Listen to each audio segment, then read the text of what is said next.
In these crazy times that no one has a map for, I want to give to you a gift of a map of where we are, where you are, and how you may impact on others. Have you imagined sometime that you have a pain or a sickness or something going on and you say it's okay, but 3 hours later it's not okay, or a day later it's not okay? When do you say it's not okay? When do you say it is okay? It's our expectation and the story about things that actually affects us more very often than what's going on. We do not see the world as it is, we see it as we are. And that's what I'm going to offer for you that you could change right now for yourself that impacts your healing, your living, your relationship with others, and the ability for all of us to move through this to the higher level we're being called for. What goes on right now is there's a reorganization of everything. All the structures and systems of life that we used economically, politically, socially, health, education, legally, they're all falling apart. Are we just seeing the falling apart? Or are we seeing the reshuffling to what's next? That depends upon what stage of healing you are at, what stage of healing and extraordinary impact you bring to yourself and you bring to others. I'd like to offer you a map of the territory of consciousness of life, how we be. After working with probably 250,000 people over my life, having tens of thousands of people at some events alone, having written a book on the healing process, second one on that too, I have studied how people make extraordinary change rapidly. People have gotten their master's and PhD degrees actually studying new levels of upgrading the human nervous system. So I'm offering to you something that's so simple. If it's winter time, would you be upset if you showed up in your snorkeling gear, in your bathing suit, and you'd say, where's the swimming pool? Well, what about if you wanted to plant a crop in winter or a harvest in summer? Harvest in springtime, it would be out of sync. By knowing what season you're in, knowing the stage of the ability to create memes on your body and others, to create consciousness that we see the world with differently, we interact, take different actions with, we could be in the right place at the right time. The challenge is when there's a mismatch of what we expect and what is. Pure awareness of the nature of where you're at in this next tier of humanity is enough to fuel us. We don't have to have so much pain and suffering to cause breakdown, to rip apart that which is not right for something to blossom. By knowing these stages and experiencing them and broadcasting them with knowing them to the world, we could have a different world very rapidly. We must first accept that right now we're in the season of the world of winter. I'm going to express to you what these are. Express the meme of consciousness. And a meme is not just a cute kid or an animal that goes viral or viral. It's consciousness that people have an emotional association with that spreads around the world. This is giving us an ability. We have the ability now to recognize how we impact one another. Even the space around us we have to be aware of this. And that is the beginning of the magic of this new tier of humanity. The space between us allows things to virally or virally be expressed. The memes move from pole to pole, soul to soul. So I invite you to experience with me the 12 stages of healing, the 12 stages of extraordinary experiencing, the 12 stages of extraordinary impact, because we must experience the energies of creation. What we can change is the person who's observing the world. That's what I'm going to offer you now as a gift. The first stage is the stage of suffering. The lesson we must get in suffering is that we have the experience of being disconnected, of being separate, that nothing works. It's like it's never going to end. We're stuck between the hourglass of time and we're helpless. How often do you allow that to happen, to admit that? Do you then say maybe there's a reason for it? Do you give it understanding? Or do you actually experience a helplessness which kicks in different genes and kicks the immune system into acting a different way? If you say everything's cool, there's no way the immune system has to kick in. The experience of suffering is what so much of it's happening now in the world. by being with that and just being with the energy of it, somehow it shifts to the next stage where there's a magical answer. Someone's going to save me. I'm going to have a savior. Something's right and something's wrong. It's good or bad. There's a charge. There's a charge on something. Perhaps instead of saying, I'm so angry, you may say, I have a migraine headache. It hurts here. This next stage is still in the winter time because we believe that life happens to us in these stages. This is what's happening. We must experience that sometime. And from there, once we get into a stage, we move to another. But we have to be with that stage and experience its gifts in that season of our life. Once we realize, oh my God, I can't believe this person's so wrong. This person's so great. I thought this person was going to save me. They didn't. You put someone on a pedestal and now all of a sudden that person's a villain. We believe in a villain, a victim, and a hero, which locks us in. And eventually we must be all three at some point. It has a conscious and energy about it. And eventually we say, oh my God, am I stuck? I can't believe I did it again. Finally, there's a me there that's stuck. It's not the circumstance, it's me. We must get to this, but we have to first go through the stage of feeling the aloneness, the stepness, powerless, then looking for a magical cure or answer. And then we realize no matter what we do, it's me observing the world. And oh my God, I'm stuck. Celebrate how stuck you are then. And recognize to get to the next stage, you must be with that child, that innocent part of you. You must be with that part and say, I'm sorry I've ignored you. I'm sorry I haven't let you play. I'm sorry I made you grow up so fast.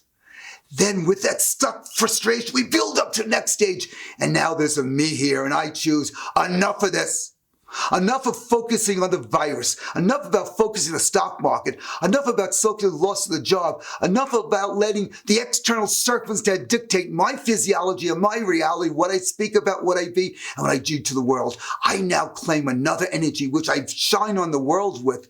And now I take my power back and I take back my authentic nature. And with this, I claim I deserve more. We deserve more. And it's not about the circumstance. It's about the light we shine to the world and how we make a difference. Imagine what will happen if millions of people at the same time express this consciousness of the world. What would have to happen to our political systems, our economic systems? We're fueling people to make new choices, and our circumstance does not determine our stage. But we could change our circumstance for ourselves and for others the way we experience it. Now you have the power to say enough of this. I deserve more than that. Say we deserve more than this in our politics, in our economy, in our society, in the way we share, the way we give, the way we love. But maybe first we have to go back to separateness and be alone. That interrupts us from our daily activity. And realize we're in the winter. And we feel separate. We feel powerless. We must feel that. So we activate different parts of our physiology, humanity, so we can be with others who are feeling this way, who may not be so advantaged in the world. And when we can be with it, they can move on along in their healing and their impact in the world. So what if you're always in the idea of always suffering or saying what's not working or how you're helpless? What if you're always looking for a magical answer, who's right or who's wrong? It's ill, but you must appreciate it's the right time. And what if you're always feeling stuck? That's not good either. But then you say, enough of this. I take my power back, my authentic nature. And from there we go now to say, what's real? Oh my God, I'm not fighting with you. I'm not fighting with others. I'm fighting with my rules. I thought a father's supposed to be like this. I thought a mother's supposed to be like this. I've been conditioned to learn to live this life this way. And I'm going to choose now what role I have and how I respond. I'm going to choose what's more important. And now you go through life pulling away the mask. You pull the dog Toto pulls away the curtain in The Wizard of Oz and ignore the man behind the curtain. Or instead, you may have to be lost in a forest, nailed to a cross. You may have to be swallowed by a whale. All the stories we have to be in another reality and break out of it. And with this, you realize it's an illusion. How much of the media is an illusion? How much the stories you have illusion? How many things have you used to give yourself certainty? I am telling you, there's a map now in the world that you have, and by knowing the map and where it is, you will have the ability, when you appreciate each of these stages, to choose which will you be for the world. We're not talking about the world changing. Who can you be now for the world that influence our physiology? It influences our immune system, our thoughts, our actions, our finances, what we create. So now you're peeling away the illusion. Imagine if all the time you're saying there's bullshit going on in relationship to you. Let's peel away the mask. It's okay every once in a while, but how about just enjoying it? In creation, God created the world that day and said it was good. You need to appreciate that too. Each stage is good.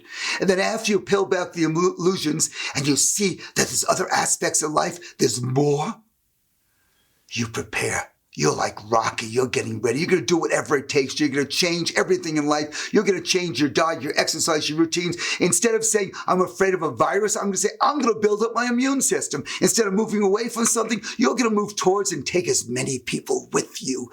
That's this stage 6, where you're building, you have a sense something big's coming. You have something else is happening. We all know this, and none of us are ready for it. Our government's not ready for it. Our environment, our economy is not ready for it. But there's a calling, and when we listen to it, we shine the light on the world, and suddenly it appears this is the time to make massive change with enough energy. And you realize that all the stages are right, but right now I have to prepare for what I don't know, but it's big. Can you sense it? Can you feel it? If you look at what's falling apart, you'll never find or be able to support what's building. And then after that, you say, enough of this. I will come to full resolution with the hunger to have to be somebody, to prove I'm somebody, to have a role. So finally I feel like I'm enough. I realize no matter what I've achieved, I'll still never be enough, because none of us by ourselves is enough. And we never will be, but collectively we are. And the divine force of creation are enough. And we recognize this instantly as soon as we're stage. Within seconds we have this, our thoughts are different, our conversations, and our impact on the world. So we come to a resolution with the hunger to have to be somebody, to fit in, and to protect that person. And finally, the mind, the thinking mind and thoughts no longer control us. We wake up from the matrix. We wake up and realize it's all energy. There's a spiritual essence in everything. Everything, the physical world is made up of this energy. And we feel the spaciousness, the emptiness. It's happening now. The dolphins are returning now to the Venice canals. Pollution is disappearing. People's busyness in life is being reduced so we can get to the stage to realize there's something beyond the business of the mind and trying to prove something. When you can't work, you can't do all the usual things, your identity is no longer there. What is there? That's what we're discovering now. It doesn't always have to happen through pain. It can happen just awakening to the space between us that's filled. And when you think, oh my God, I'd like to have a new accountant. And suddenly somebody walks over to you and says, hey, could you give me a ride? To where? To my accountant. I was looking for an accountant. And by helping someone else, you get the answers you have. All the answers we need are within others. But we have to take the pause from our thinking mind to allow ourselves to exchange gifts to have that. In this emptiness, we find out there's something different. A family member passes on. You go into the closet, you just want to feel one more time the clothes of your mother, of your lover. You know there's information there. There's something that happened that's still communicating. And this space then becomes filled with light energy. It's love. Oh my God, my hands are alive. It's love. There's energy. There's something that guides you. You know it's true. There's two parts to this. The one is the essence we call the soul, which is really the essence that helps us experience the pure nature of the universe and how we're guided. And it's the light of truth, where in a moment you look at somebody and know how to say just the right thing that turns their life around. And every day you do this, you acknowledge that. You feel the soul. You feel the essence of someone beyond the personality, purity of that part that's never tarnished, and the part that's just pure love, of pure acceptance. That's another stage. Now we're being filled with light, filled with love. And now, with enough energy, we realize that we're here to bring gifts to the world, to be a servant. In Hebrew, the word for slave and servant is the same. It depends on the light you shine on it. Now we bring the light to others. We feel we are the light. We are the love. We have access to the cloud, the information space between us. And suddenly, we know that we are here to bring gifts, not of what we do as a role, but how we're meant to interact. And how many of the wounding we have is because what happened in life is we did not receive the soul gift. We're all cracked open to life. We have the experience of light. We're made of light. We eat light. We broadcast light. And we so much in the lower stages identify with how we were cracked open to light rather than the blessing that we are light. And finally we recognize that and bring it to others. And then from that, like Moses coming down to the mountain, he brought tablets of faith. They weren't ibuprofen. They were faith. And with that, we know that the world is organized. Everything fits into its way. At this place, we know that we're here to bring gifts to the world. The gift of nature, maybe a smile, maybe a giggle, maybe just acknowledging the gift of someone, just helping somebody. That's the stage in healing. It's a stage of extraordinary experience. That is a stage of extraordinary impact. These are all memes that spread world around the world. We have the ability to bring this to everyone now. Just by being with this, I can help transmit that energy. There are exercises to actually connect to it. You went by acknowledging it alone, it amplifies. Because whatever we feed grows. The grass is not green on the other side. It's greener where you water it. Which stage are you watering your life with, your physiology with? We come down to the mountain. And now we give the blessing to the world of that. That's not our blessing. It's a blessing of what's created with. And we transmit this somehow in humility. You were messed up in life to finally get you humble, to finally experience and radiate this energy. Then finally, after all of this, we realize as long as we're giving the gifts that we're giving, it's still about us. And we instead acknowledge that we are all one community. Isn't that what the virus is showing us? Isn't that what's happening? Someone enters your life. You don't even know them. They change your life. You change them. We're aware of there are no boundaries, no borders. It's one humanity. There is no me and there's no you. We're one sea and a drop of the water. Stop transmitting memes, me. It's a me, we and me. But you must experience this. And in the depth of your darkness, you still can when you know there's a road there. There's a journey, there's a path there. There's people who help bring you there. It is throughout diversity that we find the unity. This is where community is. We don't have to wake up to community to start saying, I'm going to create a community. We choose today to participate. I choose to participate fully with you, with humanity. The 12 stages of healing and extraordinary impacting. Please join me. It's time.